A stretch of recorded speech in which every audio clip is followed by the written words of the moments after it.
Welcome to Tessera's Nerf Room. So Nerf has made quite a few questionable decisions throughout the last several years. They released Nerf Ultra, and Elite 2.0, and Hyper, and then they got rid of Hyper, and then got rid of Ultra, and now they got rid of Elite 2.0, and the series to take their place is one of the most horrifying series I've ever seen in my life. Not because it shoots super hard and it's super perfect or anything, but because they have decided to completely get rid of Elite Darts. Elite Darts are gone from this point forwards, and that is leading to very, very polarizing thoughts from many different people across the board of the Nerf industry. But one thing I can say for certain is that the N-Series Infinite is unbelievably fun, and today I'm going to tell you what I think about it.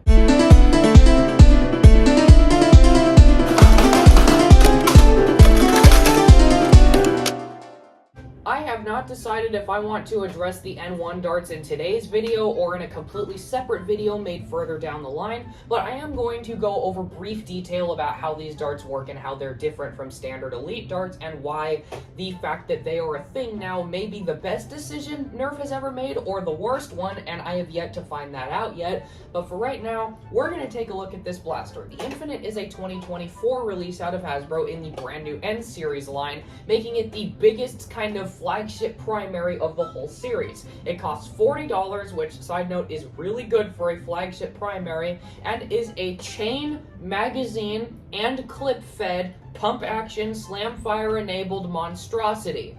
How does all that work? You will see, don't worry. But first, we gotta start with the design. Some people love the design, some people hate it. I am on the side that is absolutely in love with this design. There is something so classy about it. It looks like an old N-Strike blaster, something you would have seen from back in like early 2012 or 2011 Nerf.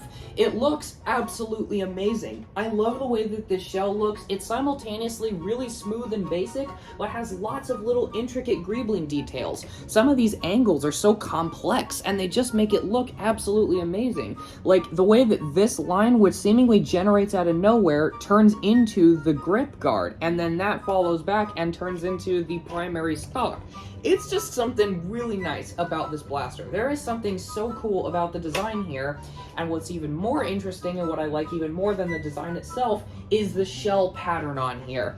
See, now, remember how in the old N-Strike blasters we had this kind of camouflage style meshing with the plastic, and in the Vortex series there was that kind of circuit board looking design? This blaster carries that tradition on with my new favorite one to look at out of all of those, this sort of triangular hexagon style. It's like lines that turn into hexagons, and it's segmented into threes, and it looks so cool. The blaster looks like it's in a video game, like if you pulled this thing straight out of the game grid from Tron. This blaster looks amazing. I love the way it looks so much. There are very few blasters that I like more than the aesthetic of the new N-Series blasters, and this is my favorite N-Series blaster to look at this point. I like it better than looking at the pinpoint or the agility or any of the other ones. This one looks the best in my eyes. And from both sides too, since the only thing painted is the Nerf logo, everything else is just plastic. But what about the ergonomics? Because of course design is one thing, but what about the ergonomic handhold? It's even better than the design. The ergonomics of this blaster are some of the nicest ergonomics I've seen on Nerf's primaries in a very long time. The last time I had a blaster that was this comfortable was my subjective take of the Ultra 1, which not very many people agreed with. But I do think that more people will agree with me on this one, that the Infinite feels really good. The main grip is extremely nicely designed, very smooth and filled all the way around, with careful little greebling details on it that just provide extra detail for your hand to hold on to, and a very nice finger troil for your middle finger. A thumb troil in the back is at the perfect length to match up with the trigger, so you don't have the problem that like the Flip 16 had where the thumb troil was like way the hell up here for no reason. It's a really comfortable main grip. The pump grip is absolutely fantastic. Basically take everything that's good about the Warden's pump grip, everything good about the Alpha Trooper's pump grip, with the shape and sort of design style of the Rough Cuts pump grip, and you get this one, a super nicely designed, comfortable ergonomic pump grip with choils on the front and the back for your hand to keep it from sliding off, and a very nice natural feeling angle that feels perfect for a horizontal pump grip like this. It feels like a shotgun grip and simultaneously feels like some form of like advanced turbo rifle style pump grip. It's fantastic. My only complaint with the pump grip is the fact that the front of it is a little bit small, so your thumb kind of has to figure out somewhere to go. But I put my thumb down here and it works well enough. As for the stock, it is pretty short. I feel like the stock could be a whole lot longer, but for what it is very nice. The stock is big and comfortable and rounded on the back, so it feels very nice to brace against your shoulder, and then putting your face up here feels pretty okay too. You can kind of just rest your face on this weird nub thing that is sticking up out of the top of the stock. I don't know what this detail is for or if it's supposed to be some form of cheek rest, but it definitely works. And here's one thing that's interesting. The stock right here is actually hollow, and it's made a little bit thinner than all the plastic here. So when you actually brace it against your shoulder, the plastic flexes in a little bit, and it creates a form of cushion that is really, really comfortable. I have no idea how this works, and I have stressed this out. I cannot get the plastic to bend or anything, but it's just like the right amount of flex to where it's still very durable, but has just a little bit of extra cushion on the back. That is the coolest detail I've ever seen in my life. I can't believe they managed to make something like that work as well as it does. But it works, and it works great. Yeah, I know what you guys are thinking. Shut up about all the trivial stuff. How does this blaster work? Well, to tell you that, I gotta drop the blaster on the floor because I need to introduce you to this thing. This is the thing that we've heard so much about. And I remember when the picture of this in the blaster was first revealed, everyone I knew thought it was AI generated. And that's hilarious because from a distance, it does look like AI would be responsible for coming up with this design. But this is one of the most genius pieces of equipment I've ever seen come out of Hasbro. This thing is a 40-dart chain that is simultaneously linked at the top and the bottom so the chain doesn't waddle around or rattle or anything, and it is locked inside of a magazine shell, so this thing functions like a magazine. And the way you load it is you literally just put darts in the side. There is no extra bells and whistles, there is nothing you have to deal with, and when you load them in, the fit is perfect to where it does not deform the darts at all, and simultaneously provides a really good fit on them that doesn't allow them to fall out of the chain in any way when you are just walking around with it. So you load up your chain like this by pushing the darts in like that. You take your blaster, you put it back against this nub thing here to make sure that the nub is aligned, and then you push it up until it locks, and now it is a pump action blaster very similarly to something like an Alpha Trooper. And every time you pull the chain back and push it forward, pull the pump back and push it forward, it advances the chain by 1 round. Then you can pull the trigger to fire once, or it has slam fire. Very, very questionably, and I will address that in just a moment. And then you can continue that as many darts as you have in the chain. And what I really like about this is the fact that the chain is completely exposed from the side. You can scavenge darts and put them right in, which gives everything that is good about a rear-loading cylinder-fed blaster in a big chain-fed primary. That's never happened before. This is the coolest mechanism I have ever seen in my life for any form of mag-fed anything. The fact that you can pick darts up and just shove them in the chain while you're actively running around with it. I stress this out. I would just run around, grab a dart, come back over here, shove it in the chain, and keep shooting with it. It's so easy to do that. The way the chain loads the darts in is so unbelievably flawless and so genius. It's beautiful. I love this thing. Hasbro needs to sell these separately or include these in more blasters, because this thing alone is worth buying the blaster for. Anyways, then to remove this, you just push the mag release forward and you pull the chain out. Now here's a quick thing I want to mention before I get on to the smoothness of operation, everything like that. The way this blaster functions has a full-on pusher that pushes darts forwards into a sealed breech. You know, like professional springers like the Nexus Pro X and the Worker Harrier do. Yeah, it does things like that. So when you have the chain loaded and there is a dart occupying this top slot, you have to prime the blaster before you're able to put the chain in or the dart will get smushed.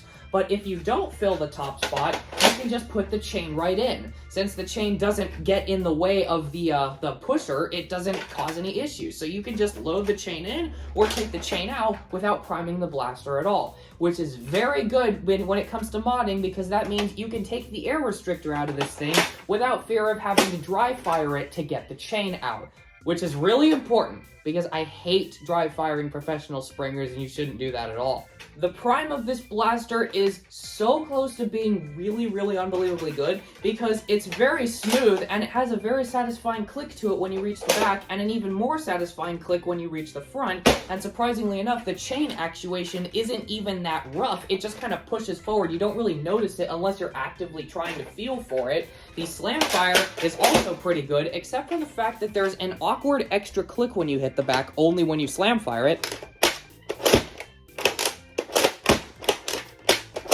I don't know what that's about, but I'm going to look into that when I open this blaster to modify it. And the trigger pull is really good as well. It has a little bit of give to it, but once you hit here, it just pops really nicely. And the mag release has a nice metal spring in it, and it feels really good to pull out. I don't think it's a plastic spring. I could be wrong on that because I've been wrong before, but I do believe that it is a metal spring. So what's the problem with the Prime, y'all might ask? It's simple. This blaster has locks that are so bad, it makes the Gen 1 Strife look usable. The locks in this blaster are so unbelievably sensitive, like, you can't pull the trigger if this is even like a 1/4 millimeter back. What? Yeah, you pull it this far? Absolutely not. You can hear it clicking. When you pull this thing forwards, it still jams up even after firing because all the locks are spring-loaded, and I guess the locks are big or something because it takes forever for them to fall into place and deactuate. So you have locks that are still locked when they're not supposed to be, and it makes the blaster an absolute pain to run quickly. I feel so sorry for you if you want to slam fire this thing because it doesn't let you.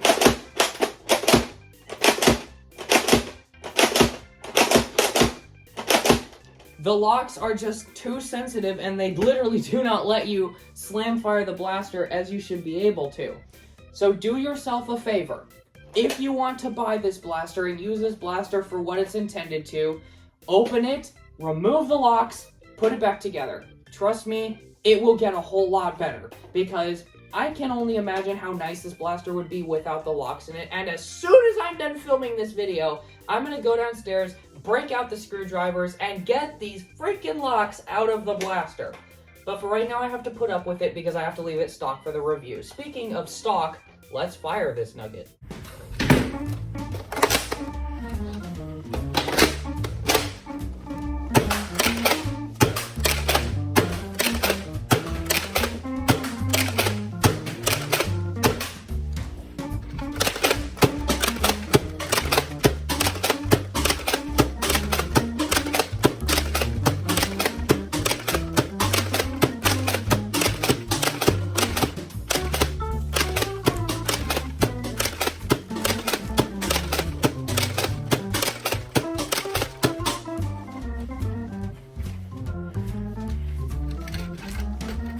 No, go this way.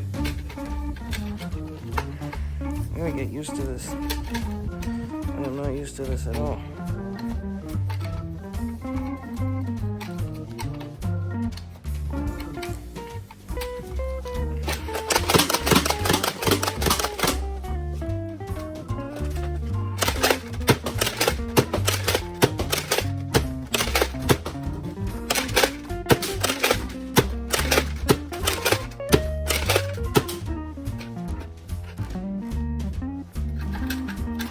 Hurry up.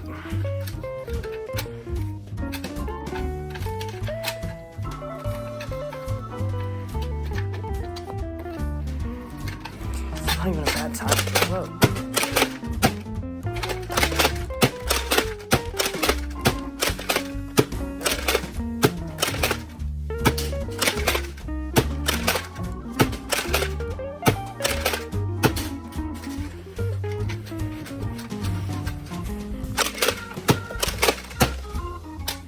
Last dart. Whew. What mod potential does this blaster have before I get on to my final thoughts and opinions? There is so much mod potential with this thing, it's not even funny. The giant magwell means that you can pretty much make it shoot anything. I'm sure you could probably even make it shoot ultra darts. Yeah, you could totally fit an ultra magazine in this slot. Look, it perfectly fits in the slot. You just have to get rid of this nub, and then you could make ultra mags fit no problem. You can make it shoot short dart mags. You could probably make it shoot full length mags even if you were to just hollow this out a little bit more. The main pusher system in here makes it super easy to mod. You can brass barrel it like right away. You can get the air restrictor out. You can get the locks out. There is so much you can do with this. It's on par with trying to mod something like a long shot, but like from the new generation of blasters. This thing is amazing in the mod scene just as it is amazing in the stock scene. And honestly, I think this is better for modding than it is for stock usage because there's just so much you can do with it. I can't even begin to imagine the possibilities. So what do I think of the Infinite? Like 11 out of 10. I absolutely love it. Does it shoot straight? No. Does it shoot far? Not really. It shoots harder than a regular Nerf blaster, but it doesn't shoot as hard as most other N-series blasters, and it doesn't shoot very accurately. But the idea of this blaster is the same idea that a heavy gunner blaster would probably fill. To take something, put a big chain in it, and just smash out darts as efficiently as possible until you run out, then swap the chain, smash it in, and continue smashing out darts efficiently while reloading yourself as much as you can along the way, because you can scavenge darts and just put them in the chain. The functionality of this blaster, the concept of the blaster, the execution of it, everything here is done absurdly well.